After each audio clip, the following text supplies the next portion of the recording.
আগামী সংসদ নির্বাচন আয়োজনের পর নিজের নিয়মিত কাজে ফিরে যাবেন বলে জানিয়েছেন অন্তর্বর্তী সরকারের প্রধান উপদেষ্টা ডক্টর মোহাম্মদ ইউনূস।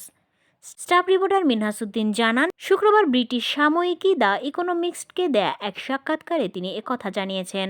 15 বছরের স্বৈরাচার সরকারের পতন হওয়ায় সম্প্রতি ইকোনমিস্টের কান্ট্রি অব দ্য ইয়ার খেতাব জিতে নিয়েছে বাংলাদেশ। এই নিয়ে প্রতিক্রিয়া জানতে প্রধান উপদেষ্টার সাক্ষাৎকারটি নেয় ব্রিটিশ সাময়িকীটি। সাক্ষাৎকারে জানতে চাওয়া হয় 2025 সালে নির্বাচনের আয়োজন পর তিনি কি করবেন।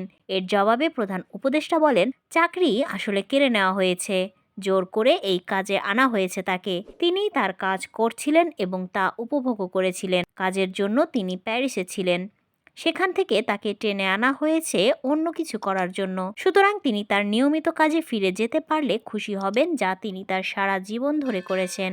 তিনি তার সেই দলে বা আন্দোলনে ফিরে যাবেন যেটা তিনি সারা বিশ্বে তৈরি করেছেন।